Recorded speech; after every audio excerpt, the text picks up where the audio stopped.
Okay. Now we're live. It's Modest Archive time! Yay! Redo! Yay! Redo. Take two, right? Yeah, we didn't forget to press go live for like 2 seconds. It's okay. No, never. Yeah. Okay, so redo. This is Ko. Hi, it's Ko, and our co-host. Hi guys, I'm Shoku Waddles, penguin leader of the Antarctic. How's everyone doing today? Hey, our local Grand Archive expert versus me, the Grand Archive noob. Expert? What do you mean? I'm a hard stuck bronze. Meta expert, you know. No. Oh gosh. Yeah. So today we have another 2 new cards, and I did see a few predictions in chat as to what the cards may be. I did see one that was actually correct. Oh really? Yeah, surprisingly. Okay. Okay. I still don't know what your card is, because just a little background for everyone. I was very indecisive with what card I wanted to give Ko, and I was just like, hey Ko, here's 3 cards. You don't need to tell me which one you want to choose, but just choose one of these 3. So I have to actually guess too. Okay, what are your thoughts? What are your predictions as to which card I would choose out of the 3 that you have laid out for me? I think it's the Whirlwind Reaper, because 1, she's hot waifu, and 2, she's hot. And the other 2 are domains. So I was just like, Ko really likes domains. Maybe she would want something a little different. I was thinking Reaper. Cool. For those who don't know Whirlwind Reaper, she is an assassin ally that's wind, and the card is at the beginning of your end phase, you may remove a prep counter from your champion, and if you do, you can wake up your Whirlwind Reaper. She's a 2/2, so essentially you could attack and then she'll be up so that, people won't be tempted to attack her for a heavy cost of a prep counter. Yeah, prep counters are cheap. You can generate those. Yeah, sure. Especially in win. It's easy. Easy to win prep generation. Oh, yeah, just pennies. Sure. Yeah. Don't worry. Don't worry about it. So that's very cheap. Yep. 100%. And now my browser broke because I was trying to pull up the stats for the other cards. Oh. I feel like I should do this beforehand, but like I did it for the 2. Okay, I did it for the 2 that we have for sure. But I wanted to pull up the other 2 cards that you've given me as like an option. Yeah. And then now my Fractal of Insight has completely bonked my site. For some reason, it had a very bad relationship with Opera GX.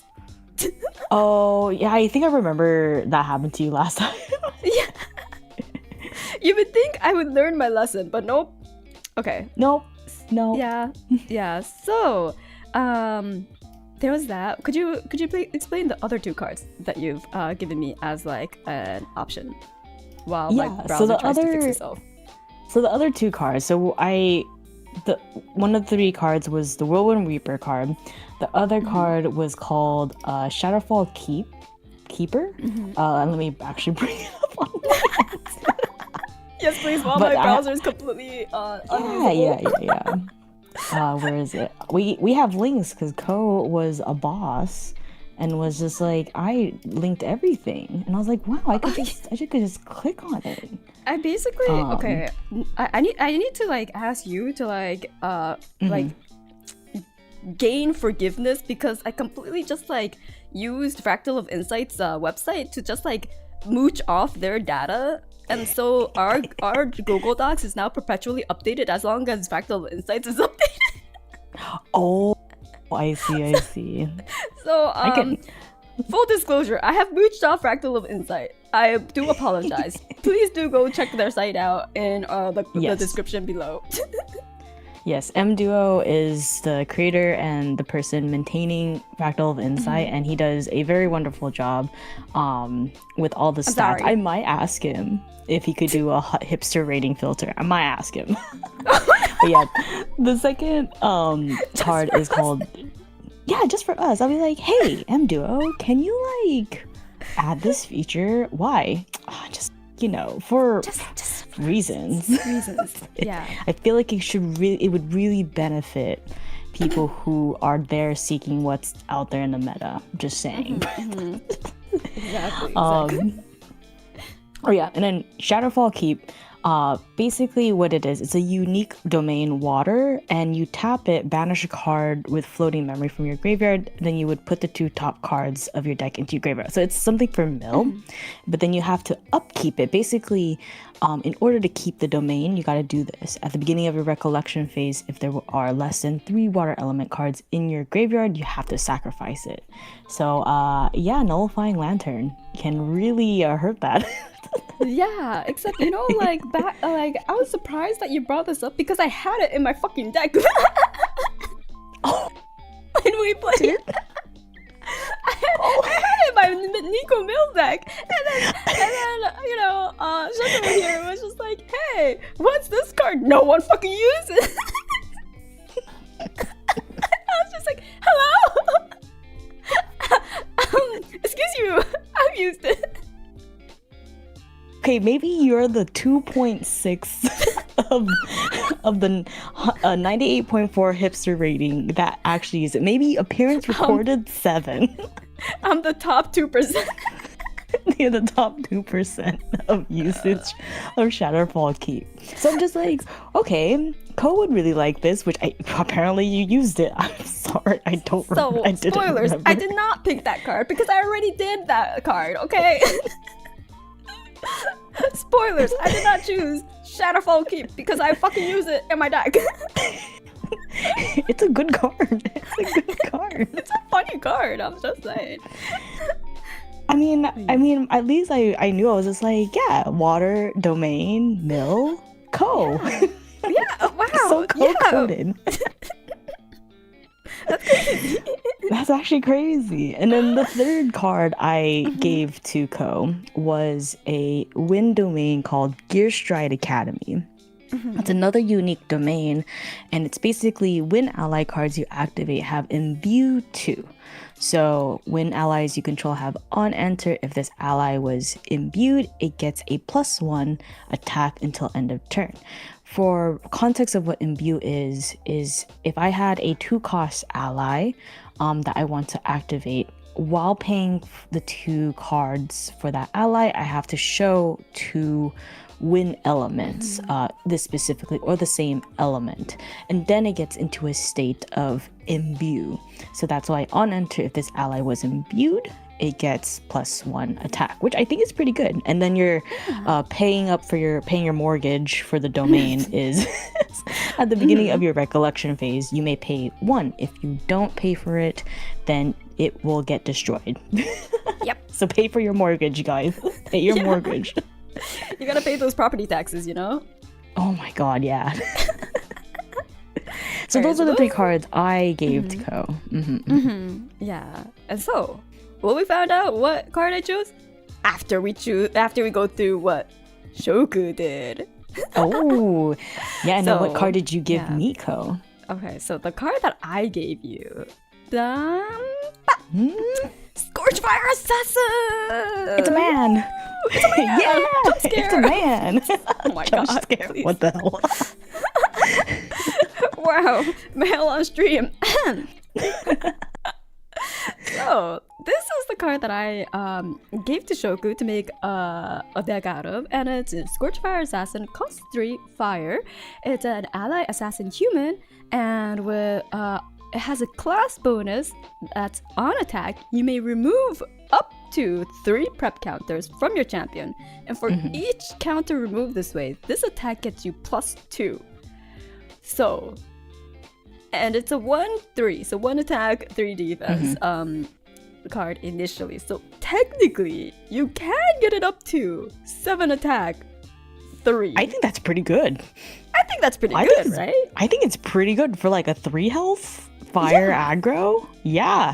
Just go burr and then just attack. So like you don't even need 3 prep counters if you don't have it. If you just have like 1 or 2, that's still like 3 attack or like 5 attack. 5 is still pretty beefy. That already can take out a lot of common allies. Right now, I think the current people are playing and the current sets, around 3 to 4 are usually how hefty these allies are, especially the really good ones that people are typically playing. So if you can get within the 3 to 4 health, you're Gucci. You're good. You're good. You're good. So like if we take out Seiyuu and get accept the contract. Yeah, just play accept the contract. Like, if you think about it, like it's not that bad card. And you just said that, prep counters easy peasy, right? Pennies. So just throw them out there. Maybe I should have put a disclosure for wind. With the Whirlwind Reaper.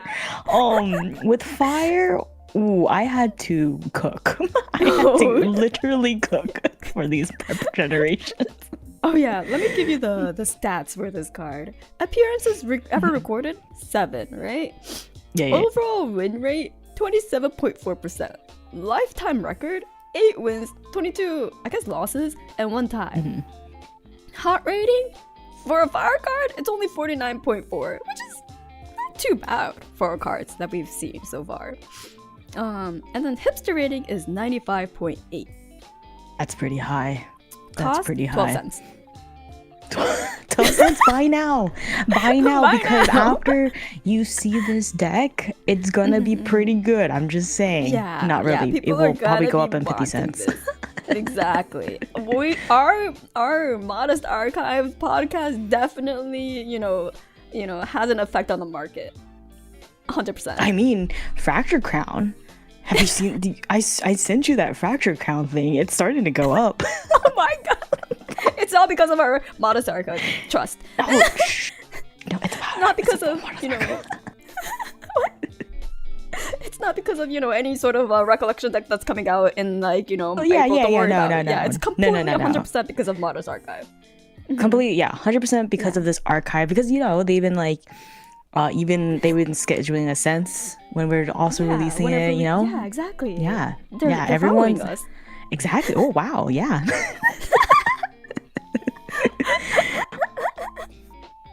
So yeah, this is the card that I have provided to Shoku to make a deck out of. Yes.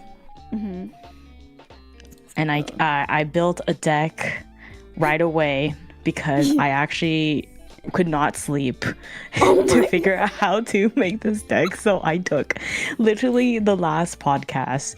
You gave me this card afterwards and I started cooking. You said that the night of and I was just like, bro, what? I had to ask you again recently. I was like, did you ever send me the deck? And then because I forgot because it's been so long. Yeah. I was like, where'd you send it again? I needed to cook. It was the night hours, and I was like, it's time to cook some GA decks right now. All right, so let's take a lookie at this deck. All right. It's sorry, I just realized something. It's $510 to make this deck. Why is it $500? Oh, it's probably because of the spirit I'm using. Sorry, because in Sylvie, or I think also with Shout Out Your Decks, you can change the variant of the art, and I put the pretty arts in there because this is the closest thing I'll ever have in my possession to have. Apparently, that's a lie. That's a on lie. TCG Player, it's 5 cents. Buy now. Buy now. You can get the first place Ascent Chicago Spirit of Fire for 5 cents. Why did it say 5 cents? Okay. So slicing up some steak. Yeah. Go. I slicing up some steak because it's Tristan. Oh, I meant to do I think I was thinking about the Tristan slice and dice promo art. Yeah. And I was just like, you know what? That card requires me to generate a lot of prep counters. It's fire. So why? And I was hungry when I was making the deck. So I was like slicing up some steak. So Yum. of course I have to be in the element of fire for the Scorched Fire Assassin. And I did remember you told me this when you gave me the card, that we had some parameters for me. 1, cannot be a lot of meta decks into this deck. 2, I have to make him a very viable win condition. So I can't just use him as an aid for a different win condition. So I literally, it was really hard, but I made it happen. So I have Tristan level 1 and level 2, because I am level 1 is to automatically start generating that prep, because once you level 1 to Tristan on enter, you may put a preparation counter on her, or if you don't, gain agility 3, but I want that prep. So I already get 1 prep from just leveling up. And then level 2, because I'm doing a lot of prep generation, and because I'm fire, just, you know, playing a lot of cards, probably going to be low in influence. If I have at least 2 to 4 prep counters, up to 4 preparation counters, I can draw 2 cards when I level up to 2. So I go neutral, basically. Very, very good, because when we go into the main deck, I'm going to have a lot of prep generation. And I don't go to 3. Don't need that. Umbra stinky. The classic backup charger, if you brick, you know. Enfeebling Orb is really good. I use this instead of Blinding Orb, because Blinding Orb is a cost 1 memory cost. Enfeebling Orb is a new one in Phantom Monarchs that's 0 cost, but does the same thing. But what Blinding Orb benefits is you get to draw a card. And I'm like, no, I'm going to be poor. I'm going to be so poor. The reason why I also use this is to make sure that if I'm going into a water player or a wind player that may have responses or protection, I want to put their in their 2 cards down that they can't do anything before I swing with the Scorched Fire Assassin. Kind of open the lineup for me. It's really good. Yeah, Enfeebling, if you're always having an issue with your opponent having cards in hand, Enfeebling Orb is a really good cheap option. Yeah. It is 21 cents. It is. I have gotten multiple. Okay, that one I believe. Yeah, that one I believe. Next one is Grand Crusader's Ring, because I think, well, 1, I can't use the Looking Glass to meta. Because in reality, I would use... I was like, if the Looking Glass made it so that it put a spotlight on Scorched Fire Assassin, I said it's okay. But does it? Kind of ish. The thing is, I would use it for what I'm using it now currently in my deck. Basically, another reason why the Looking Glass is so good is, 1, you have to show it pre-game, right? So it saves you material phase. And then there's a card called, which I think they announced in today's Ascent in the banner restricted, Unmake Duality. It's a 3 cost normal card, and as an additional cost, you have to sacrifice a divine relic and you draw 2 cards. You basically get plus and more benefits than a Grand Crusader's Ring, because you don't have to use a materialization phase, and you plus in your card draw. You plus from it. So you're throwing away a $200 card. Yep. Crazy. But $100 per draw. Yeah, for here, I'm just using Grand Crusader's Ring because we need as much influence to pay for all the prep generations we're doing. Yeah. So this is my Divine Relic. Poison Dagger, because when we get to the main deck, it's always such a good card with a little bit of Assassin's allies or swings, because what it does is it comes to the field rested, 0 cost. Then you may tap and banish it, deal 1 damage to a target unit, any unit, either the champion or the ally, mainly the champion. And then until the end of the turn, if the unit would take damage, it takes that much damage plus 1. So it keeps growing out of every instance of damage until the end of that turn. And it accumulates. It's basically for lethal. So it will just hit amazing. Exactly. 100%. And then Safeguard Amulet. I chose this promo card because it has Merlin. It's very, very pretty. Because spells is a thing. Basically, it's a 0-cost Safeguard Amulet. Normal. You banish it, and if your champion would take non-combat damage this turn, prevent 4 of that damage. I'm definitely going to need some protection. Yep, you're more protection for this gone. More protection, Terrafring, more protection. Terrafring. Ooh, but see, Infernal Vessel is a new one. This is a spicy card. Currently being played in a lot of fire decks because healing is a thing, right? Especially if you're putting a lot of fire aggro damage on your opponent's turn, on your opponent. What this basically does is a 0-cost memory, 0 memory cost fire. If a player would recover an amount, they recover X instead, where X is the amount minus 3.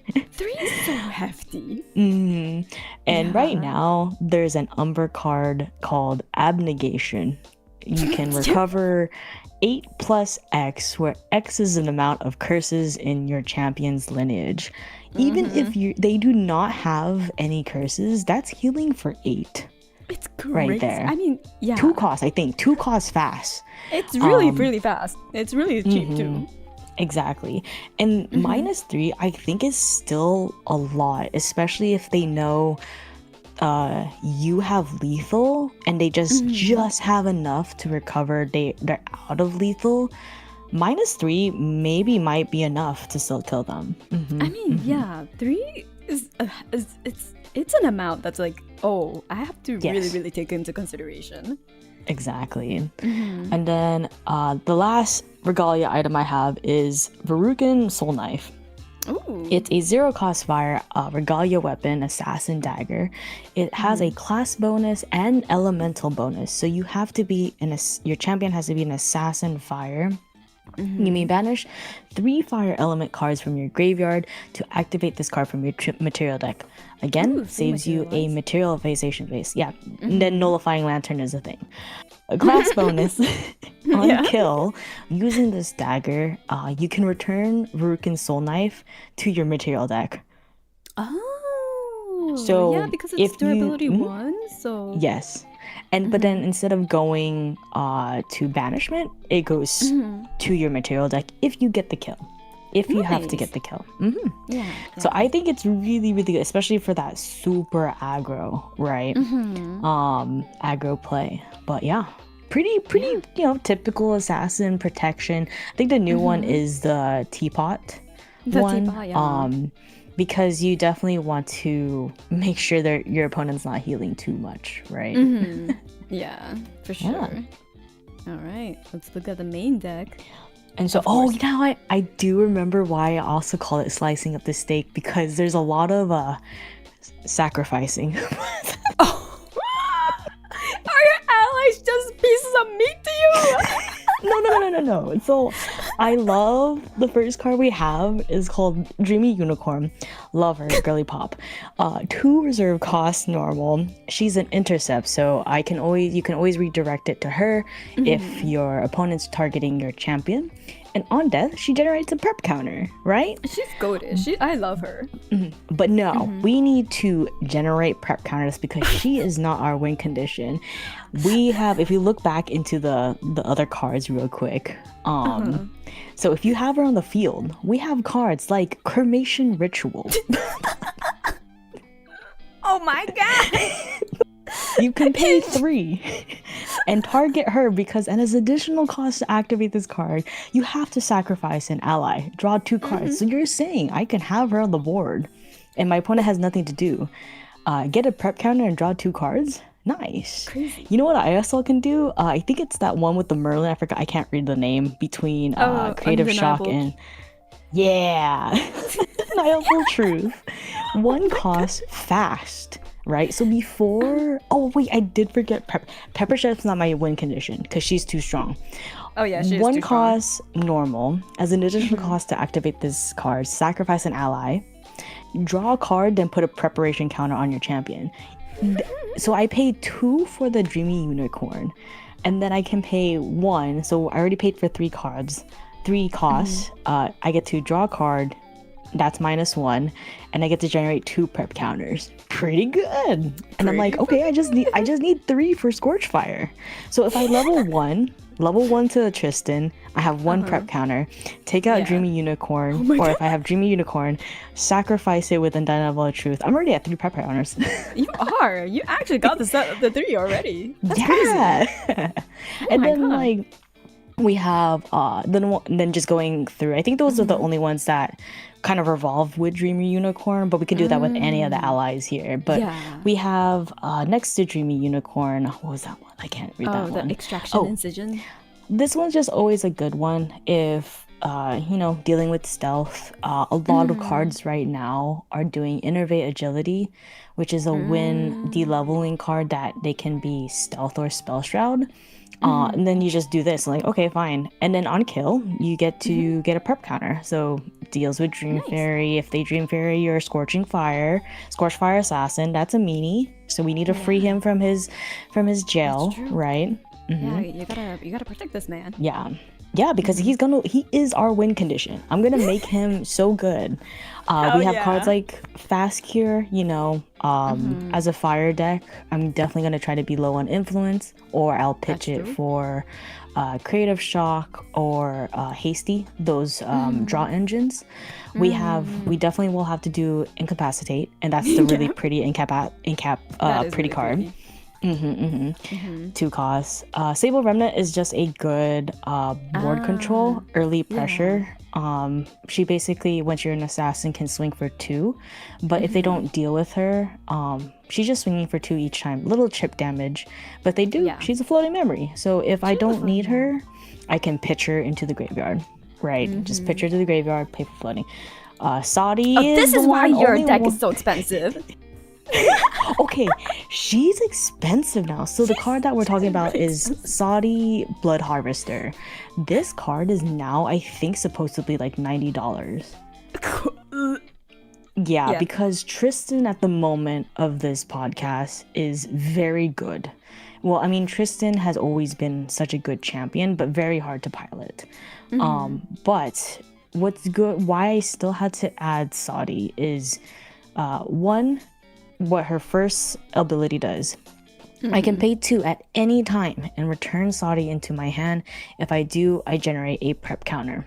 She's literally a good prep counter generation. Just on this, it's so good. Yeah. And that is not... Yeah, and that's not class bonus lock. So there's some people who do water decks and do like this with Korhazi Trapper or like other assassin decks and then use that prep counter just for that ability. But then she has a class ability with assassin. On kill, you have agility 3. Basically, if she gets an on kill on an ally or a unit, you get at your end phase, you get to pick 3 cards back up from your memory, and now you have like +3 from what you just played right now. Crazy. So it keeps your influence high, right? And people, very good Tristan player, assassin champion players will make sure they always keep the 2 cards up to bouncer, because it's really sad to have her die on the graveyard. But I'm just using her as a prep counter, prep generation. So that's another prep generation. We have the Swerving Spring. Cute cat girl, love her. She's 2 cost normal. You prevent the next 2 damage that would be dealt to a target unit this turn. You think that's going to be to my champion? No, that's going to be for Scorchfire assassin. Hell yeah. And then I get to put a prep counter, right? Hell yeah. Even if I'm not using it to prevent the next 2 damage and I know I need more prep counters, just play it for the prep counter. Exactly. Prereq. So good. Play it for the prep counter. Yeah. Another prep counter, right? Oh, prep counters are so easy to come by. Damn, you told me. I mean, I had to look. Yeah, we have our typical Creative Shock, which is draw 2, discard a card. Yeah, we're making some stake with Cremation Ritual, which we did. Hasty Messenger is another dig engine. On attack, you may discard and then draw a card. I like this one, Immolation Trap. It's a 2 cost fire. Class bonus. This card would cost 2 less. So it's free. Free. Yeah, this economy? free in this economy. Destroy target damage ally. Crazy. Yeah, you have some damage on that Shenju ally that your opponent has. That you poked? Oh, that you poked for like 1? Oh, it is there- damage. Goodbye. Exactly. And for people who are not too familiar with Grand Archive, each turn you get I don't know the correct term. I know some judges probably can have the right terms for me, but they're when you do damage and they still have health, they have temporary damage. But once it goes to the end phase, passes to the next turn, all allies get full health, not your champions. Allies get full back health, so you have to make sure you kill them in that specific turn. But this, you could just poke them for 1 and then destroy them. just destroy them. Yep. Pretty good. I picked this one. I picked this cute one. Cute. Wow. Can you read this? Yes, actually I can. It's 2 cost fire, and the translation is draw a card, and then each player draws a card into memory. That's what it says. I didn't know you were so fluent in Chinese. Amazing. Yeah, you're welcome. You're welcome, chat. You're welcome. Another cat girl, I think it's the same one, is Mark the Target. It's a 1 cost fire. You deal 1 damage to target unit. So yeah, talking about that immolation trap. Oh, yeah. Boom. And then you put a prep counter on your champion. So imagine you had this, your prereq, like a multiple of this. You can do like up to, say if you had all 4, you can maybe do like 3 to 4 damage to a target unit pre-recollection phase and have 3 prep counters getting ready for Scorch Fire. Crazy. Yeah. I love and that. It's really fast. This is like literally what the fire identity is, right? Reduce to ash because we hate nullifying lantern. Which people are not familiar, nullifying lantern makes all graveyards in every player's graveyard normal. So thinking of any, like, you like those Kindle cards, you like the Varukan Soul Knife where you have to sacrifice 3 fire element cards? No, those are all normal cards as long as nullifying lantern is out the field. Wait, is Pathlar Sword spell shrouded? Which one? Oh, Palvor Sword. Because that one like basically flips your graveyard, so you can't really use anything from it, right? Yeah, actually, let me look up Palvor Sword. So Palvor Sword is a new sword. It's a distortion sword, if I remember correctly. So the Looking Glass, yep. But it's a 1 cost Astra card. Regalia Weapon Guardian Distortion Sword. So you do not have to be Astra. Again, another reason why the Looking Glass is very expensive is that what it does, it enables you to be able to activate distortion cards regardless of the elemental requirements. But yeah, it's not spell shrouded. Yeah, it says if you're level 1, on enter when this sword hits the field, you banish all cards in a target player's graveyard face down until Palvor Sword leaves the field. So if you see they have a stack of cards that they're utilizing, like floating or elemental cards, once you place this on the field, you basically flip that stack of cards until it resolves, face down in the graveyard, and then if they keep milling, you can see those cards. But basically, the flip down cards are temporarily they can't use those. So I see Pavlor being used a lot more nowadays. Yes. For Genbu. Yep. Oh yeah.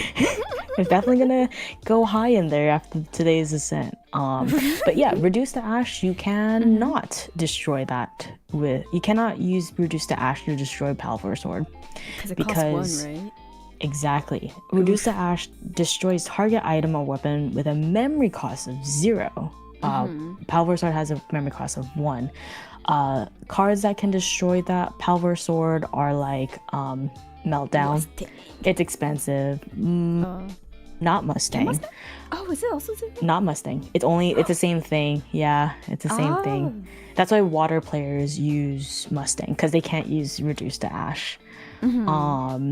There's Spurn to Ash, but I think Spurn to Ash is a 3-cost slow. Meltdown can destroy more things, but it's a 4-cost slow, but can destroy more things, more items, regardless of the cost itself. But no one and their mom is playing Spurn to Ash or Meltdown because it's not useful at all. It's not useful. That's crazy. This is Modest Archive. We make those cards work, okay? Maybe should that be our next hipster? I'm actually wondering what the hipster level rating of those cards are. Let me look that up while you describe. Well, we don't need to describe Scorchfire Assassin. Yeah, actually, this is your whole deck. Okay. Oh, is that yeah, and this is my whole deck. Did I do a sideboard? Nice. Oh yeah, the sideboard. Did I do one? Oh, I did. Yeah, we have Blanche. Okay, Blanche. If you're going against Fractals or Rye or Spell Focus champions, what she does is basically she goes onto the field and will prevent, I think, if another unit you control would be dealt non-attack damage, prevent that amount of damage equal to the amount of cards in your memory. Because of fire, I'm putting cards in my memory all day, every day. You know? True. So just to protect everyone there, we have cards like Conceal. If I'm getting too much damage and they're destroying my allies, everyone can get stealth for 2 costs. Crystallized Destiny. This is definitely typically played. There's a lot of cards in decks right now that like to do a 1 hit, 1 swing, and this helps you out just so you can just stay alive. And I think the next one is Nullifying. Why did I wait? Hold on. This actually hurts me. Why did I have this here? I don't know. That's a very good question. I remember you were like, yes, put it in for Gembus and stuff. No, I put that on my current meta deck. Let's pretend Nullifying Lantern is not there. Anyways, okay. That's it. I auto-piloted. I completely did. Okay, it was like 2 a.m. Okay, give me some credit. Also, we can't do Meltdown or Spurn to Ash because both their hipster rating are way too low. Oh, really? Meltdown is like 18%. Spurn to Ash is like 33 something. Maybe probably used early, like maybe ALC time. That feels like an ALC card. I mean, generally, the hipster rating, it seems to be like, even if they were used fairly, like during ALC or like Dawn of Ashes time, if it's not been used recently in like the 60-day like that around then, it seems to go down gradually. Maybe I don't know, but it seems to take time into consideration from what I gather. Yeah, and it's like also maybe appearances, right? Appearances in actual events. And I feel like it also takes into consideration of how that deck performs too, right? Yeah. So I'm kind of curious. Maybe we'll ask M Duo, the creator of Fractal Insight, what goes into this hipster rating. You have the connection. I'm just a stranger. That just hijacked his data, you know? That's crazy. No, we're crediting him, which you guys should always take a look at. It's always a very useful website. But yeah, that's my deck. How would you rate this deck, Code? Did I do a good job? I love it. Okay. It has a purpose, and that purpose is to make Scorchfire Assassin as good as it can be. I love this deck. Would you play this fire deck? I would. Just for you. She would. Oh my god, she would. Okay, 100%. Next stream. Except I don't know where this $500 came. Well, no, I can't because Sadie. Just kidding. You have to replace Sadie. It's a Saudi. Yeah, Saudi. Maybe all these promo cards. Don't worry about it. Daijoubu. Like I think particularly Saudi. Although she's like even at her low like this isn't accurate to what her current market price is. It's still 120 just for her full play set. Wait, no, 240. Sorry. 240, yeah. Just for the full There's definitely, I think there is alternatives to Saudi. I just can't think of on top of my head. Maybe like, I don't know, put a Stalwart Shieldmate just to protect you and protect your Scorchfire, because it has a term called Taunt. So they have to target that ally first. If your opponent doesn't even have allies, just pitch it with Creative Shock, Hasty Messenger, or just do Cremation Ritual. You know, keep more cooking on the steak. Exactly. Slicing up the steak. Honestly, steak sounds so good right now. Oh my god, girl. Go grab yourself some steak afterwards. Probably. But yeah, no, actually I kind of want to try this deck. Let's go. During Revel Fest or something, when the season dies. Sadi? A full playset? Yes. Oh my gosh, she's a high roller bug. Did you not know I was first a Tristan player? I was trying to learn Tristan. Oh, wait, no, I remember because you were like, oh yeah, Sadi wasn't that expensive like in the early days, and I'm like, no, she was. Yeah, I think I got her for like, it's still expensive, but for $20-ish, 25-ish each. That's and your I full treated playset myself. is at least one of her, maybe. Yeah. Right now. Yeah, because she's too good of a card. And I think I was asking like my friends around who actually play Tristan consistently. I was just like, hey dude, what's like a good price for Tristan? They're like, if you see this, anything below 25, get it. Because it will never be below 25. Yeah. And I instantly got it. Yep, nice. Good call. Good investment. Yes, Co approves. I've done my job. I'm doing better. You're not putting Looking Glass randomly. I actually read my card that she gave me.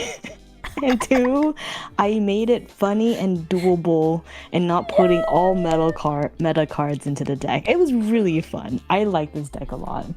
Oh mate, I'm glad you had fun. The most important thing is like, you know, being able to look at cards and being able to, you know, not immediately go, oh, this is meta, this isn't meta, you know. Yeah, besides the Nullifying Lantern, don't worry about that. Oh yeah, we'll just pretend that it's a sideboard anyways, that's fine, it's fine. Yeah. Oh, I don't read the cards. I look at the photo and I already know what they are. Like, okay, the Increasing Danger. Do you think I know what that card says? No. I mean, you just said you were fluent in Chinese, or you lied to me. Yes. I don't know any. I don't. What? I'm learning Japanese right now. I can't add another language. I'm just kidding. Okay, but that was amazing. I will link this. Actually, let me do the link. Wait, export. Can I do the export? Copy. Okay. Oh, you just need to. Oh yeah, there we go. Yeah. Yeah, I'll just post it into the comments so that everyone could check it out on their own time. I will also post it on the Discord and video description once that happens. But yeah, that is Shoku's deck. How does everyone, are you sold on Scorchfire Assassin now? Tell me. Would you play it in your next locals? I would, even though he is not a hot lady. I would do it. I would do it because I have Tristan in there and Cat Girls. Yeah, you do. You have a lot of hot ladies, minus Scorchfire. You know, it's just his harem. It's just, oh my god, is he the only dude in there? Is he? Oh, besides Immolation. Oh yeah, Immolation. But he's dying, so it's fine. I mean, that's literally what's happening. He's literally getting cooked. No other guys allowed. That's crazy. That's actually crazy, because actually I think Increasing Danger, the original art, has 2 dudes fighting and swinging swords at each other, and I chose the freaking Fox Girl. No guys allowed. No, any other guys, they'll walk into flames. That's crazy. I love it. All right, Co. I want to guess. Right. I'm still guessing Reaper. I'm still guessing Whirlwind Reaper. Okay. It's a win card. I feel like win might be it. Okay, it is a win, but I did choose Gearstride Academy. How? Okay, now I'm intrigued. I am intrigued of how you build a deck of this. I did choose this lovely card, which is Wind Allies that you activate have imbue 2, Wind Allies that you control have on enter. If this ally is imbued, it gets +1 attack until end of turn, and the upkeep, which is paying the property tax. The stats for this: appearances recorded 2, overall win rate Wait, hear this. 11.1. It's all ones. So number one in my heart. That's crazy. That's actually... Wait, this domain gives +1. To pay property taxes, you have to pay 1, and its win weight is all ones. Yep, it's number one, right? Exactly. That's a great way, a positive outlook of looking at this card. I love that for you. Yeah, lifetime record: 1 win, 8 losses, 0 ties. So, you know, we have a 1. Hot rating though, absolute 0%. Hipster rating 99.2. Wait, is it 99.2? It's 99.2. I was surprised too. I was like, damn, it's that high. Wow, that's really high. It's really high. I mean, yeah, it's not doing so great. Okay, I'm ready for what you cook up with this. Alright, so I'm ready. The deck that I cooked is the Automaton's Dream of Electric Breeze. What the heck? So it is a Tony deck. Okay, yeah, And which kind of goes course- in line, yes. Yeah, of course it's a win, a Spirit of Wind. We have level 1 Tonaris, which he gains taunt until the beginning of my next turn. So, okay, protects my allies, which is great because we need allies. If you remember what Gear Strike Academy does. And then level 2, yeah, he gets on enter, next attack gets +3. It's okay, yeah, sure, okay. I don't really care about the level 2. And then we get level 3, which is Neos. Who the fuck plays Neos, right? Yeah, me. Apparently. At the beginning of your collection phase, please choose one that hasn't been chosen. Summon an obelisk of armament, of fabrication, or of protection. The Tonora's Neos was a bit of a last-minute addition because I was flirting with the idea, decided not to go there, and then right before stream, I was like, no, let me bring back Neos. So it may or may not work, but we'll see. Ooh. So you didn't initially do Neos. Yeah, because I was like thinking like, oh, maybe not a level 3 deck because it's mainly focusing on allies if you chose that card. So now I'm actually more curious of what you're building now. So for backup charger, you'll see there's a reason why I chose backup charger. It's because we're going automatons. We are having Mercurial Heart. Oh, no. We have Mercurial Hearts, okay? So we have Power Soul Generation and on enter, put a buff counter on automaton ally you control. We have Navigation Compass, which is a class bonus to make it cheaper, but we want this reusable skill, which is discard a domain card and draw a card into your memory. This is a emergency card. Oh, if you have too much of like a unique domain or something like that? Yeah. If our influence is just absolute doo-doo and we have too many of the unique domain, we could bring this out. Oh, that's actually pretty good. Then we have this Reciprocity, Dorumegia's Call, which is Tonar's only sword. And as long as you control 2 or more domains, you may activate this card from your material deck. So you don't have to use a materialization phase to call this from your deck. And as a Tonar's bonus, again, you remove a durability counter from Reciprocity and tap it to negate up to 1 target upkeep trigger. Then, if you control 2 or more domains, you summon an automaton drone token. Pretty good, especially a lot of these domains have a lot of upkeep. And a new thing about this card is this is part of the Proxia's vault. So even if you do not have this card, it is part of the vault where you can print it as a proxy to have in your deck, and it is legal to play at structured events. Yes. So good. Yeah, so it says $6 here, but essentially free. Also, you get a shirtless Tonaris for those Tony fans out there. I mean, that's also a win too. You. Yeah, I see you. You all love the shirtless Tonys. We do. We do? I thought we liked hot girls here. I mean, why not both? Okay, you know what? Sure. True. And then we have the synthetic core, which is whenever a non-token automaton ally you control dies, you may banish synthetic core. If you do, return that ally to your memory. So helping with influence, because our influence is gonna be a little doo-doo. Wait, that's actually really nice compared to fun, right? Life Essence. Because if you really have a key ally that you want to keep, then you just bring it back to your memory. Oh, I like that. And all of the allies that I have like are working off of imbue, and then there's other on-enter effects that I really want to keep. So yes, I figured this one might be good. We'll find out. I like it. No, I actually like it. I never really looked into that item until now, to be honest. I mean, it's probably because, you know, automatons aren't really used that much, but, you know, that's a different story. And then we have, of course, Wayfinder's map, the GO. It's domain cards you activate cost 1 less to activate. And then if you banish Wayfinder's map, you could draw a card, activate the ability only if you control 3 or more domains. So, great card to have in a domain deck. 1 less cost. And it's a 0 cost memory, 0 memory cost. That's crazy. Exactly. Not locked by any class or elemental bonus.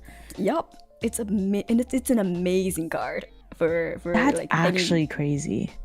Yeah. And then I have Worn Gear Blade, which is just so Tony can attack.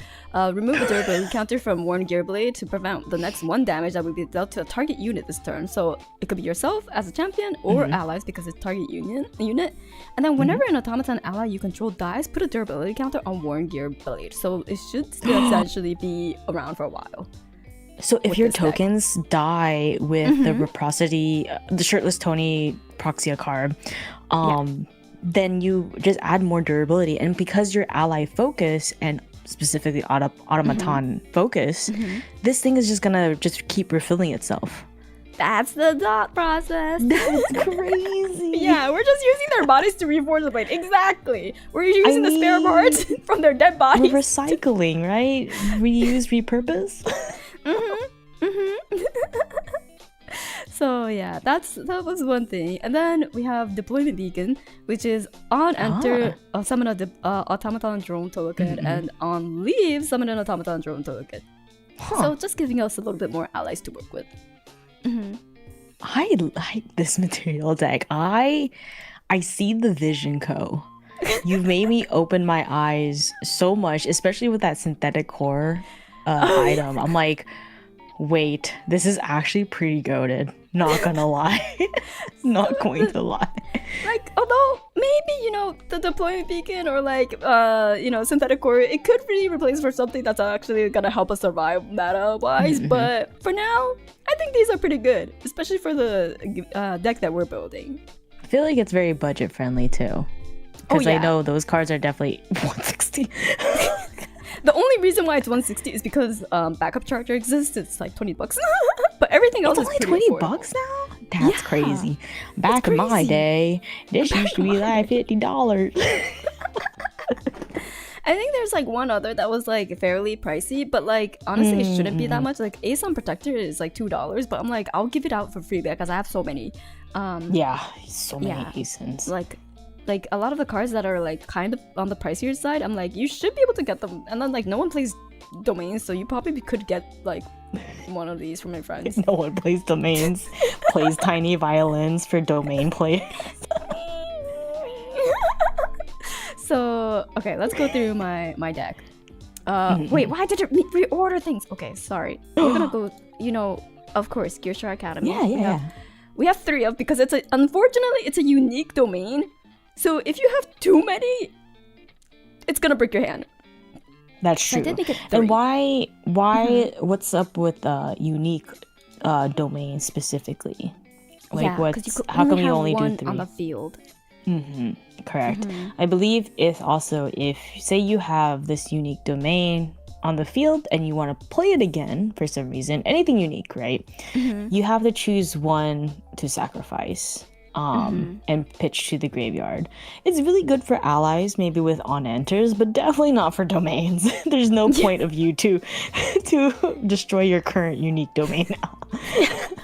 Unless you're like, you know what, fuck this recollection property text, I'm just gonna let it go away and then put another Gearstar Academy down, you know? Because it's in my hand anyways. Or maybe to pay for like a memory cost next turn, because you apparently got all 3 of them in your opening hand. Yeah, essentially. So, we have Doromegan Foundry, and this one, class bonus, this card costs 2 less to activate for each of up to 3 domains you control. So, in theory, if you have 3 domains, it could cost 2 to activate, which is reasonable, right? Yeah. And then on enter, Could cost summon an one with the automaton. other card. Oh yeah, exactly. With the navigation on the Yep. map, it just costs 1. So on enter, summon an automaton drone token with a buff counter on it, and that's crazy. okay, right? There's a reason why I have this, and I only have 2 Oh. in this. But keep this Okay. in mind. Yeah, keep this in Okay. mind. Okay, Exalted Doromegaon Throne. This is also another unique domain, but allies you control get +1 for attack and defense, so it's like essentially all allies are buffed. The upkeep is at the beginning of your recollection phase. If you're controlling 4 or fewer domains, sacrifice Exalted Doromegaon Throne. So pretty pricey. Yeah, so you basically want to build up your domains on the field and then play this card, right? Yeah. Yep. Oh, I So see. you I want see. at least a few domains. Although there is something Yeah. a way around it, but we'll get to that when Oh. we get to that. Overlord MK3 is so the card that we have. As an additional cost to activate the card, sacrifice 4 Paracells, which has Yeah. Intercept, Spell Shout, Steadfast, True Sight. And at the beginning of your end phase, you may banish an automaton card from your graveyard. If you do, put a buff counter on Overlord MK and draw a card. So, yeah, we're gonna have a lot of automatons die. Yep. Yeah. He's just basically with all those terms that Ko just said, just TLDR, freaking strong. He's freaking strong, and he will not die. He will not he'll die. be freaking strong. Yeah. And honestly, I wasn't sure if I was gonna add him because he's not benefiting off of Gear Stride Academy specifically. But don't worry, we're gonna get to that. Yeah. And Okay. Rite of Realm. This is it's gold, okay? Whenever you activate a domain card, you may sacrifice Rite of Realm. If you do, that domain enters the field without any of its upkeep abilities. So, remember that Exalted Doromegaon Throne? Yeah, you could put that down and not worry about the upkeep ability because you just have to banish this and it's a floating memory. And so, basically, you put this down, wait for you to put down a domain card because it's, it's an item. You have to have it on the field. And then you pop this so that way you don't have to worry about the upkeep for any ridiculous upkeep that domains have. What's the hipster level of Rite of Realm? What? You never heard of this? I've never heard of this. What?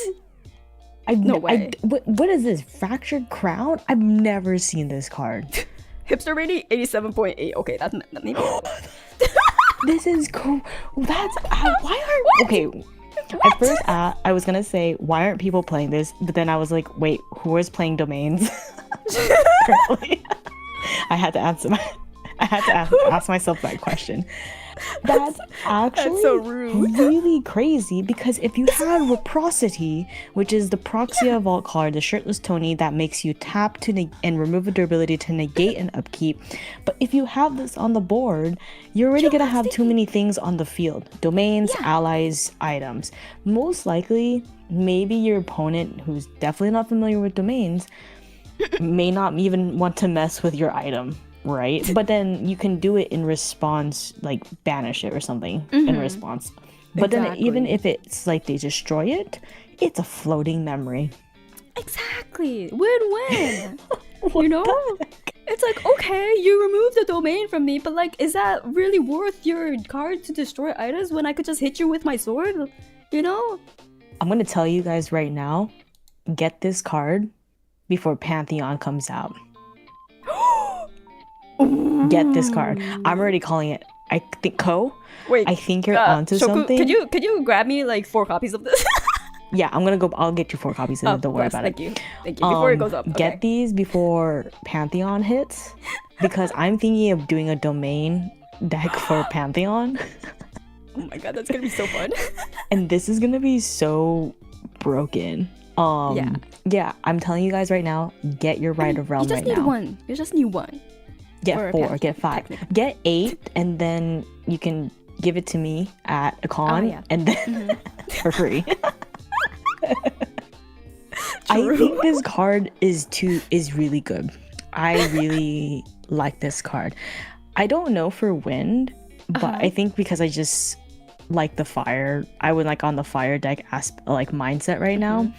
Because you're digging in fire, you can look for this and get it. Yeah. And then you can pitch it for floating, but I don't think there's as much fire domains out there. I don't know. Honestly, I thought this was a rather new card because I haven't heard of it before. But then you mentioned that it's from FTC, and I was like, oh wait, what?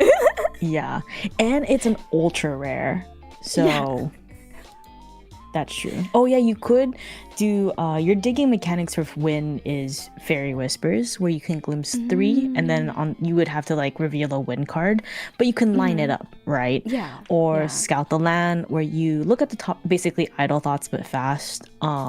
Look at the top 4 cards on your deck, and then you rearrange, and then you just draw a card. Yeah. And then I did put this on the sideboard because I wasn't sure how much I'll need to dig. Navigate the streets. That honestly, it's still such a good card, especially for your deck, because if you already have a lot of domains, you get to glimpse more, so you have more control of what you want and how you want to rearrange your deck and line it up for your next plays. Maybe I should have replaced it with Take Point. Oh, I think I would. You don't need taunt. Yeah, I don't need taunt. I should switch it with Navigate the Streets. Okay. Yeah. They're both 3, so you could just switch to the 2. Yeah, Navigate the Streets. I think is better than. Yeah, easy peasy. I agree. Okay. All right, I see that next card. Eternal Kingdom. Yeah. Eternal Kingdom is domains you control have reservable class bonus, unique domain, guardian only. Hell yeah, let's go, Tony. Tony. And then upkeep. Yeah, Tony. The upkeep is at the beginning of your recollection phase, you may pay 2 if you don't sacrifice the Eternal Kingdom. So hopefully we have another Right of Realm to get rid of that shit. Yeah. Because if people are listening or watching right now, you're wondering, Ko, how do you keep up your influence? You like fractals, or in Magic the Gathering terms, do you like having lands you tap to pay for reservable costs? Eternal Kingdom is your solution, and basically it's not that bad. 4 costs. If you have this in the beginning, pretty good. You start not having to worry about influence pretty strong quickly. Yep. But if you don't manage to get it, we do have some turbocharges.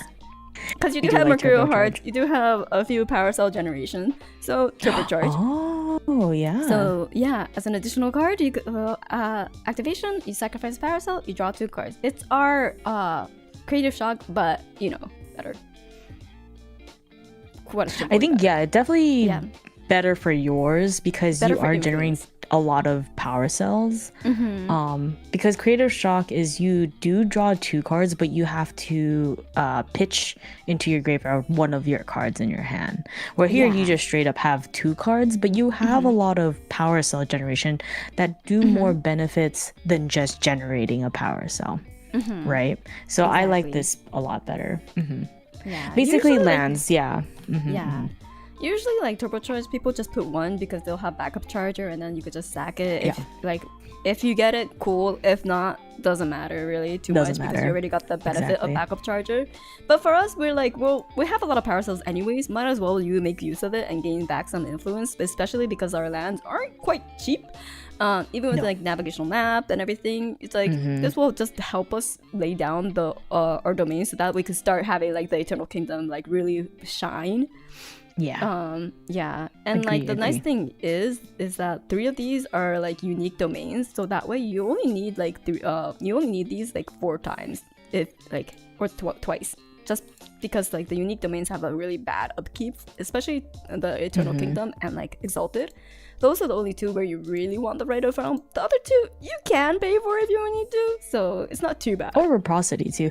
I mean, the unique domains or anything pretty much that is unique in an object in Grand Archive are very powerful cards, and that's why there's a reason why they are unique. And it makes sense to me that a unique domain that basically buffs every ally or makes all domains reservable, there's gonna be a big upkeep for that.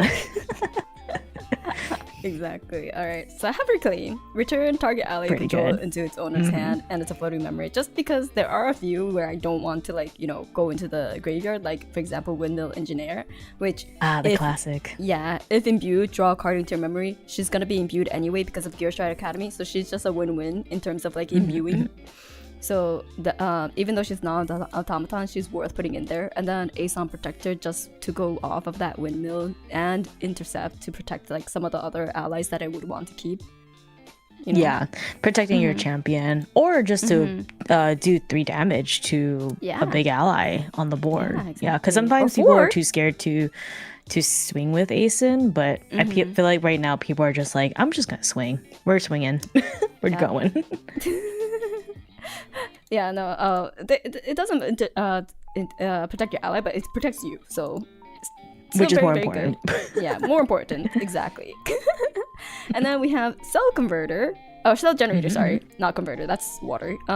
Cell generator, which foster, and this is another reason why I do have a few taunts, because on foster you summon 2 power cell tokens rested. Cool. I see. Also guardian automaton.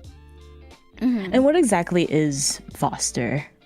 Foster is at the beginning of your recollection phase. If this ally hasn't been dealt damage since the end of your previous turn, it becomes fostered. So you just have to protect it for 1 turn, essentially. Yeah. Basically, sure that's that you don't get ideal when you do just level up to Tony to level 1, because his on-enter is he gains taunt. So play all your fostered allies that turn, they won't get damage, and then they'll become in a state of foster. So it only happens once. They stay in that state until they leave the field. Yeah. So honestly, just 1 time, summon 2 power cell tokens rested. Pretty great though, regardless. And this one I really like. Windbliss. Oh, she's hot. Gatekeeper. Sorry. We were just looking at a lot of dudes, and I was like, oh my god, hot lady with big shield. So Windbliss Gatekeeper, she's an ally guardian human, and she has taunt, so she could protect our skinny boy generator. And she has on enter, you may pay 2, and when you do, put a buff counter on target guardian ally you control. So at the beginning, if you don't have anything else, you can just do it on your Windbliss Gatekeeper and put a buff counter on her, because like by the time she's on enter, she's already on the field, right? And you control her. So you could put a buff counter on her, or you could put a buff counter on any of the other allies, because you're gonna be wanting to have allies on the field. Wait, is Asen Guardian? Asen is guardian. Oh my god. You could put a buff counter on Asen. Just imagine this. You have Asen Protector. Then you have her, right? Put more buff counters to Asen. Right when they're like, okay, this girl is being an issue right now. Reclaim her, play her again. Put more buff counters on Asen. You know who's also a guardian? Overlord Mark 3. You know who's also a guardian? Young Peacekeeper. The only one that you cannot do this to is Windmill Engineer, which we want to reclaim anyway, so it's fine. Correct. Yeah. She's basically the typical wind engine for people who want to be more familiar with the meta decks is like Windmill Engineer, Imbue, Reclaim, if she's gonna die, or if you have enough influence, Asen Protector.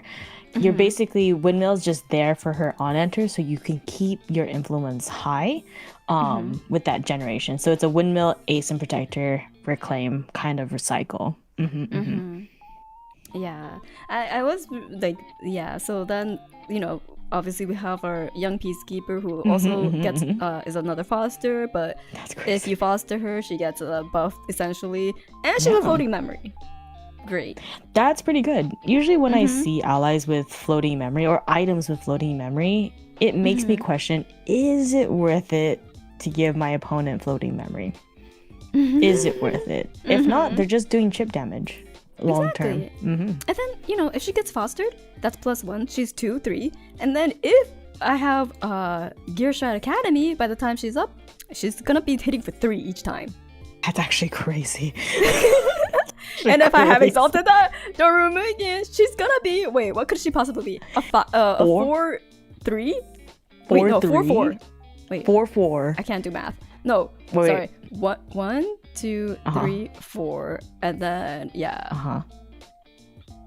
I'm losing count. Wait, so she gets +1 from here, +2. Yeah. So she gets +3, so 4, and then because she has a she starts off with 2. That's why it's 4/4. Oh, it's a 3 cost 4/4 ally that is floating memory. That's crazy. Yeah. If all the stars align, you could essentially have her as a 4/4. She's basically Aeson. She's basically Ace. She could basically be an Aeson protector, but just hitting because she doesn't have to worry about intercepts, so she just keeps hitting. Yeah. That's actually crazy. Or Aeson at home. Exactly. And then we have, of course, Zephyr. You kind of need it. Just, this is just the one card that I was like, you know what? I need something to protect my whatever I'm trying to protect. Even though... Yeah, you can do it for the Windblessed Gatekeeper. Yeah. Pre-rec or end phase and just keep buffing your allies. Exactly. I'm like... Honestly, because it's like target ally, like even if I don't need to protect, I could keep doing it to like Windmill Engineer or Windblessed Gatekeeper and just keep proccing their on enter. So either way, it's a win-win. It could be defensive or generative.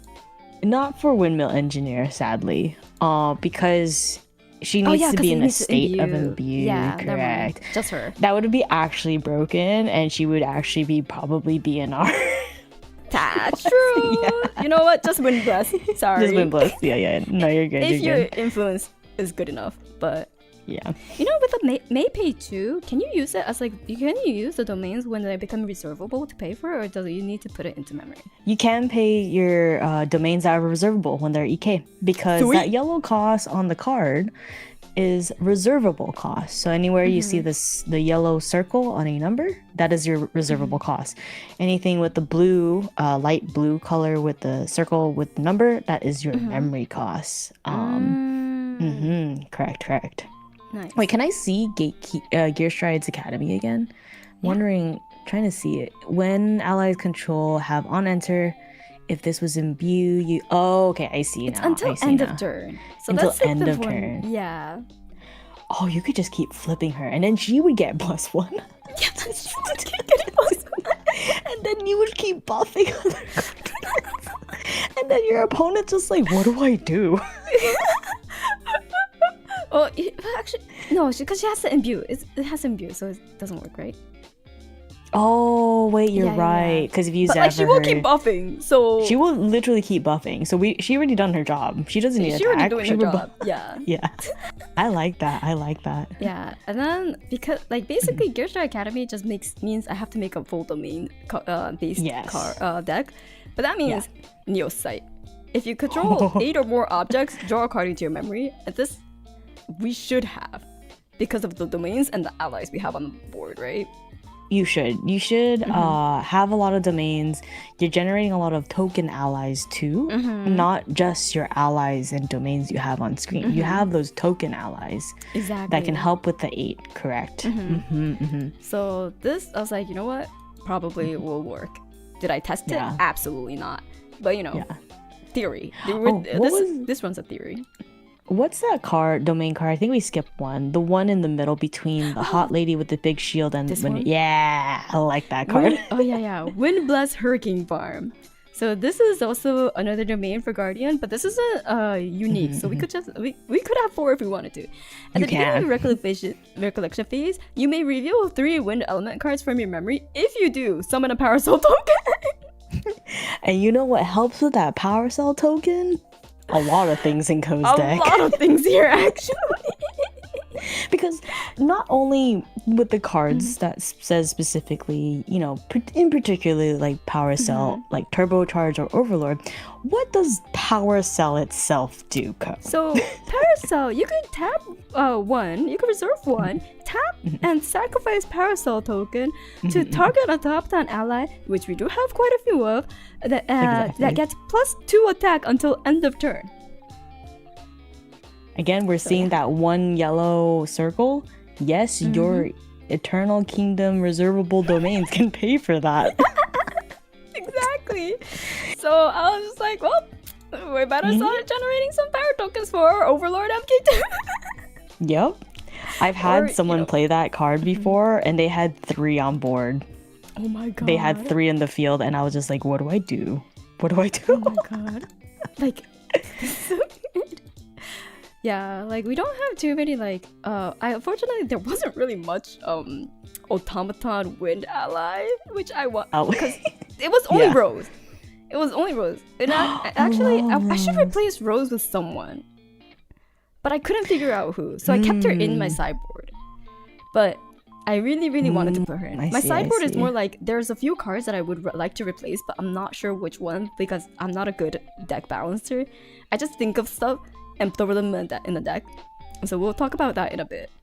But Yeah, also, this is the reason. This Smash with Obelisk is the reason why I have Doromegi and Foundry in this deck.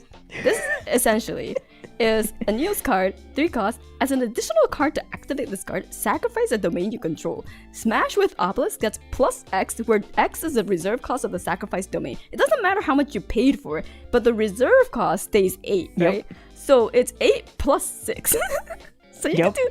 You can do 14 damage with this Smash Actually of Obelisk. crazy. I think I had someone do that to me. I was just like, what? What are you smacking me with? We're smacking you with for 14 damage. Like, even if, you know, we don't have that on the board because we only have 2, like, Gear Shard Yeah. Academy, it'll still do 9 damage. Just 9 damage. And for people for reference, typically champions, all the way if you're going to level 3, are around 25 health. You can do the math for how lot. big that damage is. It's pretty big damn. So, yeah. That Oh, was I like it. Right? It's kind of funny. It's actually really funny because it's just like I see the vision, but it's just like, do I expect someone that's playing Tony play this? No. So I would not be prepared mentally and my deck wise. So now that I talked it out though, like verbally, like out loud, I'm like, no, we should make Rose Eternal Paragon the MK Lord, the Lord MK3. You know, because she's an automaton and a guardian, so she Yeah. gets all the benefits of everything in this card deck. And she has a and then- fast activation, intercept, true sight. Correct. So she's gonna help with your influence too, because you can play her at pre-recollection before you recollect and draw. And I think looking at her on enter too, you may change the target of an attack to Rose if you do get +1 until end of turn. So if you need to protect someone else, Zephyr her. Exactly. Or like Zephyr and then hopefully maybe get her back into the field and then redirect it. I'm not too sure. Oh, no, displace. No, that one enters the field rest. Never mind. I'm cooking too much. I'm cooking too much. You're overcooking. Yeah, I'm like, displace you know, the she first should rest. become. Yeah, she should become. Maybe I should just replace Lord MK3. Yeah, Okay. she'll become the new Lord. Okay, because she'll get the buffs. She'll get you know, the Yeah. power cell tokens. She'll get everything that my deck could offer. And she So- helps with the imbue wind aspect for Gear Stride Academy. So I like Yeah. that too. Yeah, I would replace that one with Rose. And then of course, navigate the streets. We decided we should replace it. And then- Yeah. oh, this one. I'm like, What the- ooh, this one's good. I don't Wait, know what what does this to card replace do? this with, but this one's good. It's counter interference, cost 2, fast activation, but it negates target trigger or action card activation that targets an automaton ally you control. Then you may sacrifice a power cell token. If you do, draw a card. Wait. So I could protect Rose with this. The reason why I You could. put it in the sideboard is because I didn't really have too many automatons at the end of the day. Yeah. But Yeah. if I put Rose back, I want to protect her, right? But see, this is also the hard part about sideboarding. So I feel like sideboarding is an art and a skill because you always Yeah. have to think about it. What do I replace my cards with if I want to have this card for this situation, right? Exactly. That's always the hard part because everything we already were replacing Overlord, we're already replacing Take Point. But I like the other cards that you have currently, especially with the synergy you have with Gear Stride. I'm like, what do we? To me, what comes close is Neos, the Neos Yeah. site, I the think Neos the Neo site. site we could replace it.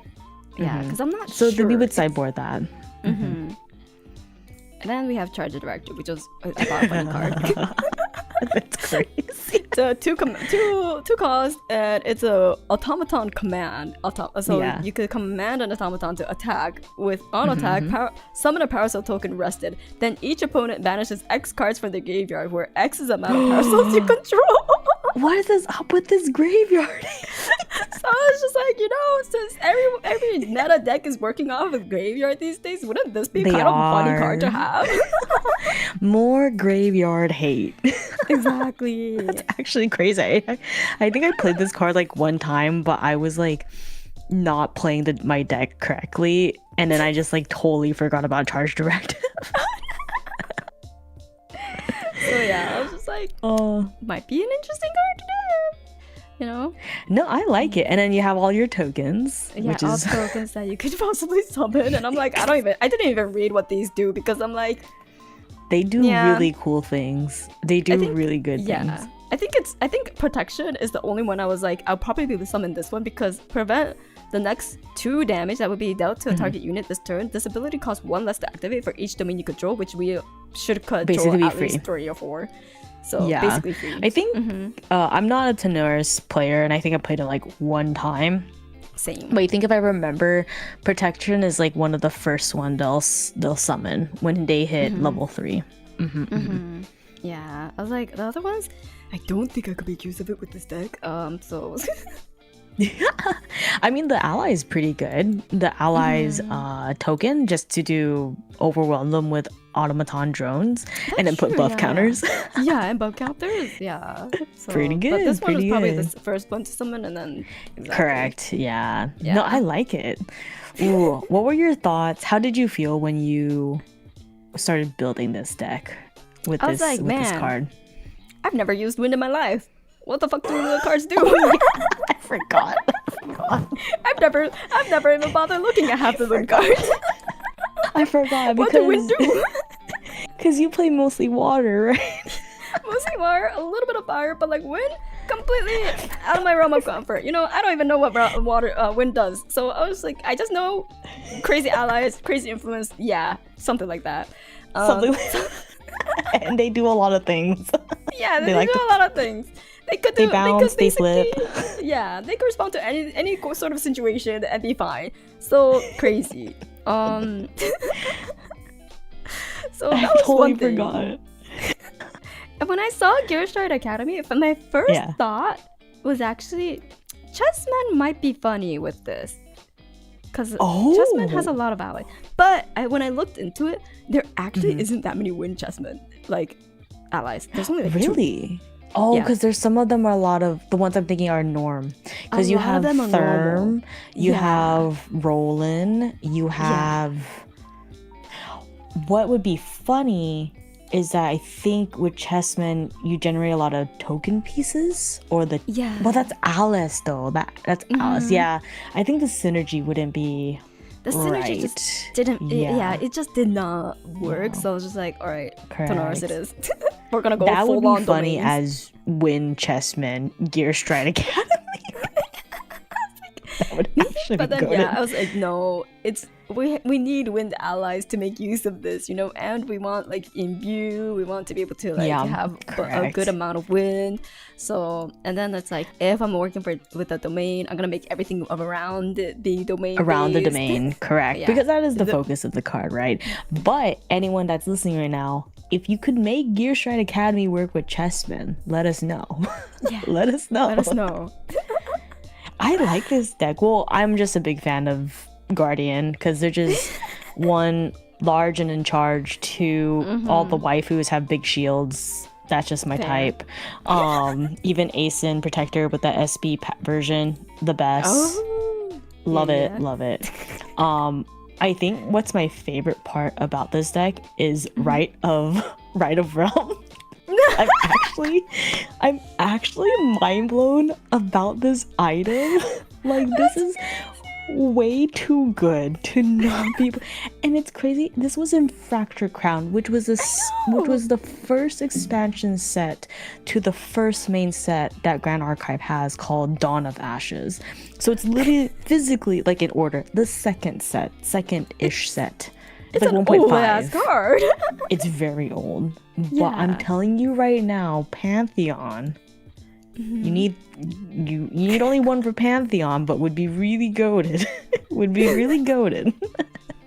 And it's an ultra rare too, so the rate of ultra rare is even harder, and it's a main deck card, so most likely you want to have a 4 playset of it. Ooh, buy now. Just saying. Buy now. I'll go look for it. I say this, but I'm like, Shoku, please buy now for me.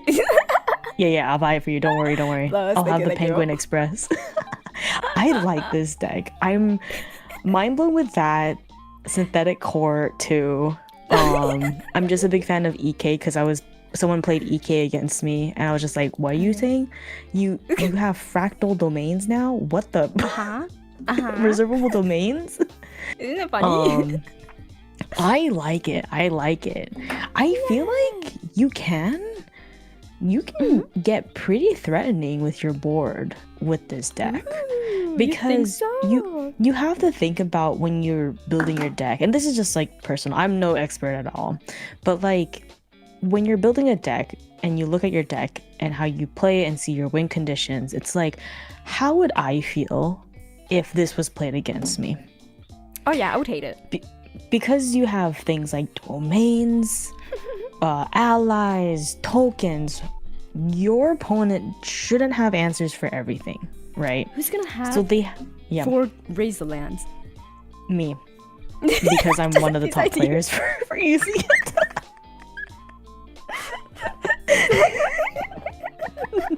Only me. Just Shoku. But I'm unique, like such as a unique domain. But your opponent has to deal like, do I want to deal with allies? I don't have an answer for domains. But then if I'm dealing with allies, my opponent now has all these beefy allies or tokens. Which one am I going to take care of first? What is this Right of Realm card that she just played? I have no idea. I have no idea. No, I have no idea. I like it a lot. Yay. I like it a lot. Yeah. I mean, it also, maybe not. Well, I don't know. If Right of Realm is cheap, buy it. But then we do have Radiant Origins, which is the first capstone that's coming in April, which is going to be involving all the worlds. So everything, all the sets prior, combined into this one set. So maybe it might be reprinted or a different version. But if it's literally like 20 cents, that's less than like a McDonald's meal, okay? Apparently on TCG Player it's $3, but we haven't really That's a seen lie. accurate prices. So. Wait, is that actually? I'm gonna look that up. I don't think that's $3. There's no way. When people were like, what the fuck is that card? I was like, wait, is this not a used card? And then you told me to look at the history rating and it's like 87.9. I was like, what the? Why is this card $2 in freedom money? What?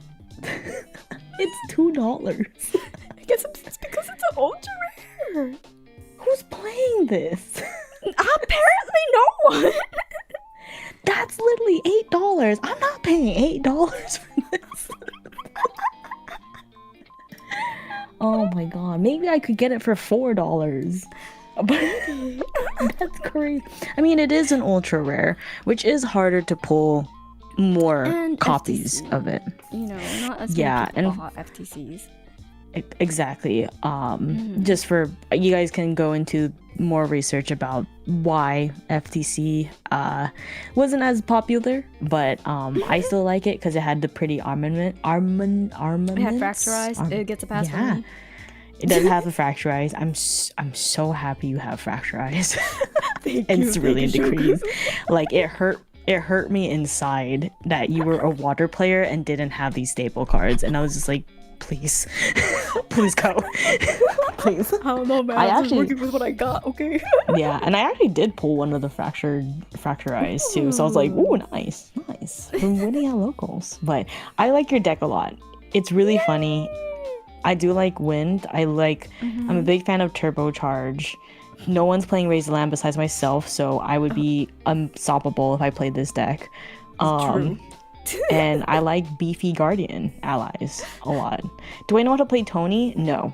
But can I play allies? Yes, I can. Hell yeah, that's the Yes, most important part, you know? Tony, Yes, I he's kind of there as background. Like, you know, he's there to look shirtless. See, that's a CUR. That's expensive level 2. Oh my god. Oh yeah, No, I like this a shirtless lot. Tony card. Yeah, the actual Surges. That's really expensive. No, I like this. Yeah, I think. Yeah. I mean, apparently a lot of people like the shirtless Tony. Like, I heard people will pay the big bucks for it. Oh, the level 2's shirtless. Yeah. Yeah. Because why not? We do have battle worn level 2 Tony, but like full shirtless Tony, CUR glowing even more. Yes. Yeah. People are obsessed. Yeah. Yeah. Is the level 2 Tony ability great? But he's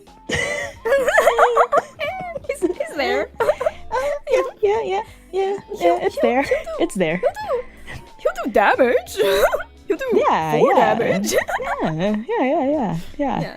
I mean, if I had heavy swing, for example, and I thought that might win con, then yeah, the 3 plus. Nah, sure. who needs heavy swing? But who needs heavy swing when you can swing with a fucking obelisk, you know? That's true. Or you just swing with a lot of allies. Swinging a lot of allies. Exactly. So. No, I like this deck a lot. This is swing with fun. Rose, amazing. I don't need heavy swing. Fast activation too, and she can retaliate too. Exactly. She can retaliate. No, I like this deck a lot. Well, how was? And you built your first win deck. Is this like your first win deck? Yes, it is actually. I was like, because I don't think I ever see you build a win deck. No, I was like, let me take like a full hour just to read all the win cards. Look like I could use because I don't know any of them.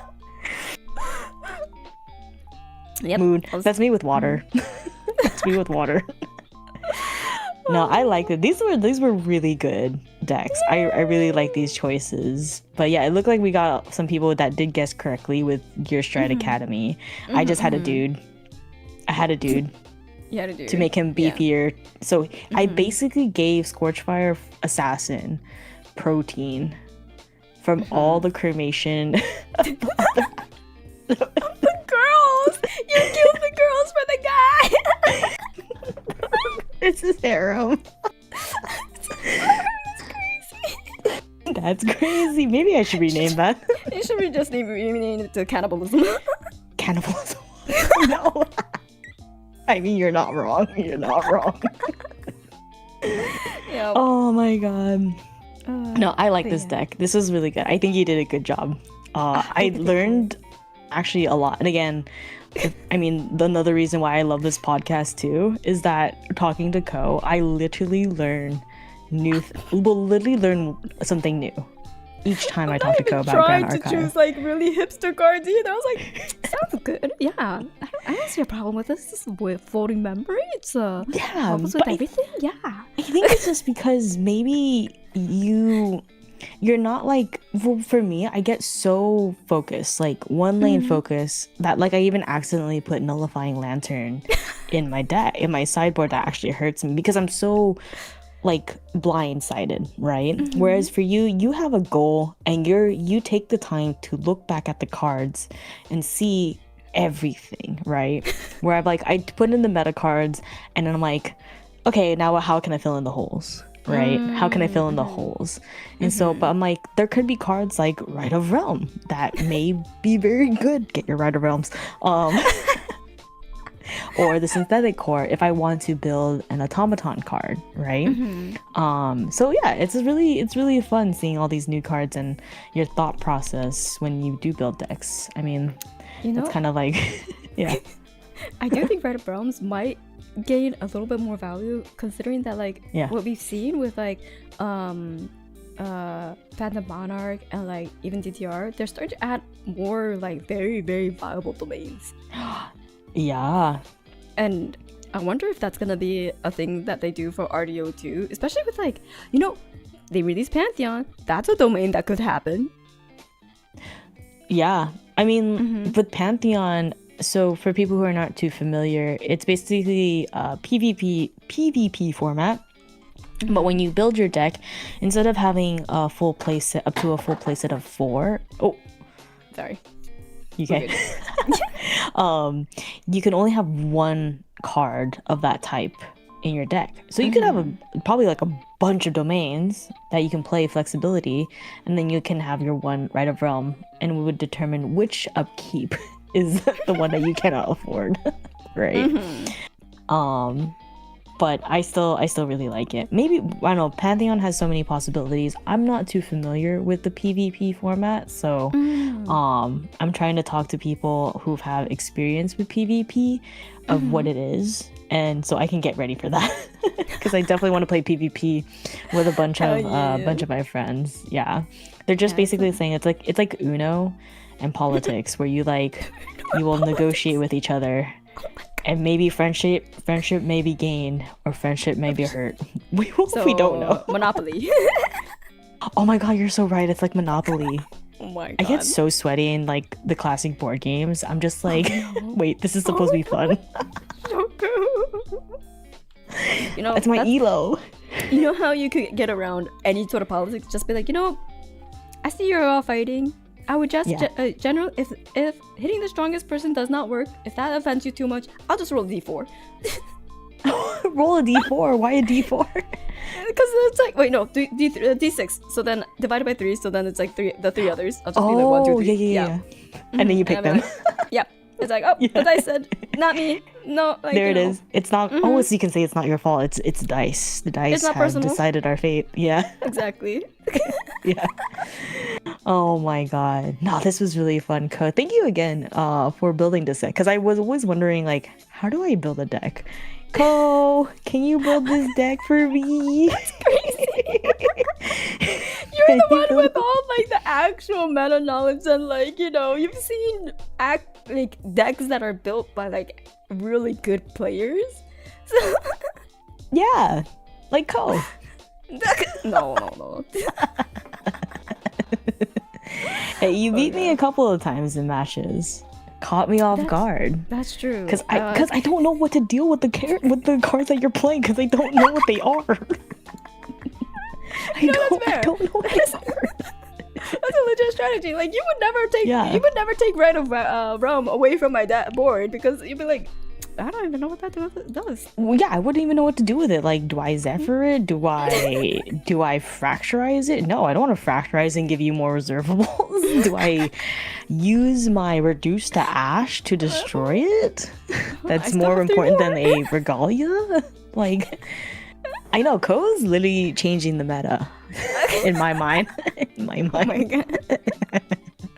That's crazy. Oh my god. I know, we still need one day where we take some of our Modest Archive decks and play it. I think that would be really fun. I think it would be really fun. But yeah. Thank you for giving me this Gearstride Academy. I was like, Automatons, never used it. Win, never used it. Tony, never even looked at him. I mean, you couldn't use Nico. I mean, you could use Nico. I could. Or Ciel. No, Tony. Yeah. I was just like, he has things that's revolving around domains, so it's just like, correct. Why not? Yeah. And I don't think I've seen like a Nico domain. No, I have. I have. It was you. Oh, it was you. You can't even call that domain deck. It was just a milling deck that had, 2 domains in there. Oh my god. Wait, Modest Archive decks, day 2 side events and Descent. What a goal. That would be actually crazy. That would be so fun. It's like, you can't use cards that are like above a certain meta unless it's like material, because like there's not that much, limited pool in terms of material. And champion lines don't count, but that would be so funny. They would. I think it would be cool for the event, be like, come in with a deck, but it has to focus and be involved around this deck, similar to how we're deck building, right?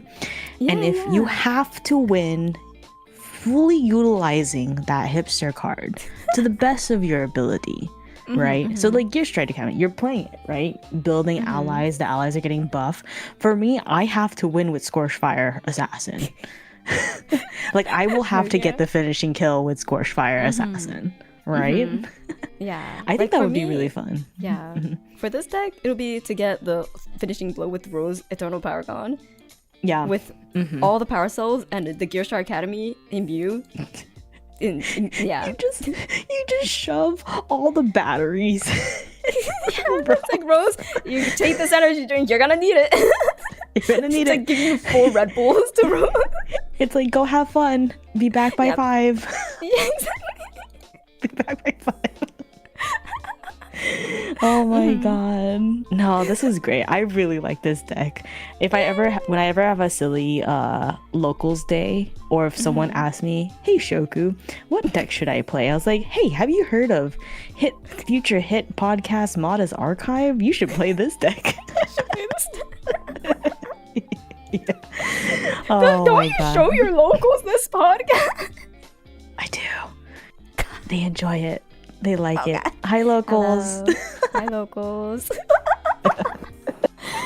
But yeah, even for people who are listening right now, if you don't know what to play, or if you need a break and be silly, try out these decks and let us know how it came out. If you went 0-3, you tried it. If you won even one game, I am so happy for you. That would bring me so much so much joy. If you top, here's a virtual taco for you. Like, honestly, hopefully this will help people like be able to like, you know, see the cards that they do have and like not worry too much about like the meta cards, you know. Yeah, and just have fun with it. Yeah. And I feel like, okay, yours specifically, definitely budget friendly, right?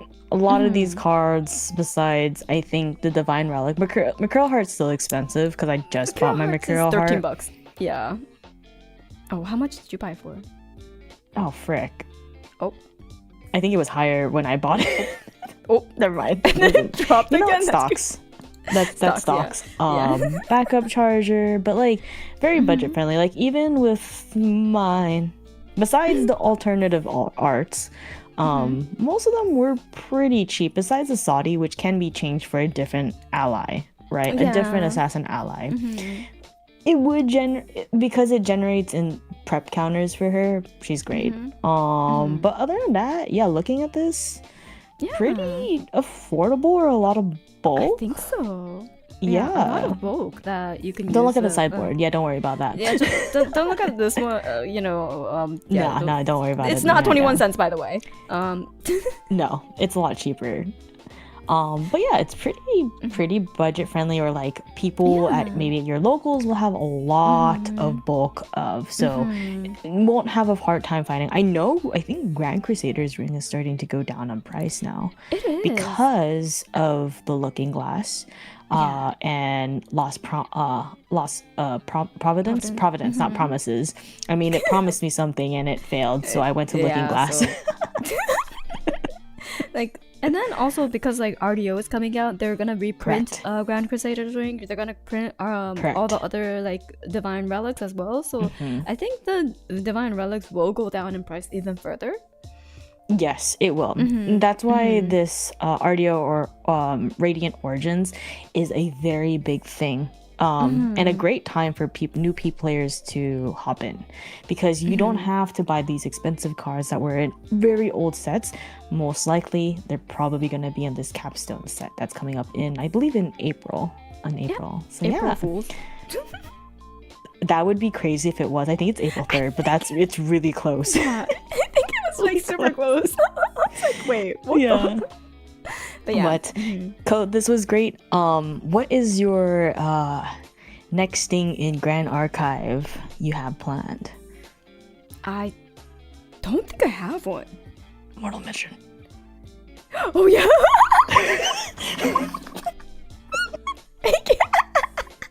I was thinking about like, am I doing any collabs? And then you're like, oh yeah, I'm doing a box opening of Mortal Ambitions Alter. Thank you, Shoku, for being my manager and reminding me what streams I'm Whoa! putting It out. sounds like someone played Fairy Whispers or something. That's crazy. Oh, that's crazy. And the fairy on my shoulder just whispered in my Yeah. ear. So when are you?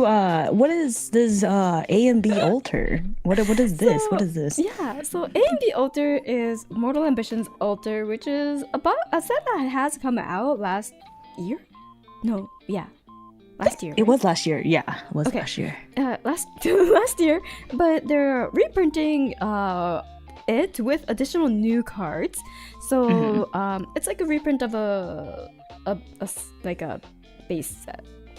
You know, Correct. And yeah. Yeah, compared to current one, which were in the Distorted Reflection main set, it was the main set before the current one, excuse me, the current one right now. So it's very Three Kingdoms related, a lot of horse, warrior, cleric support.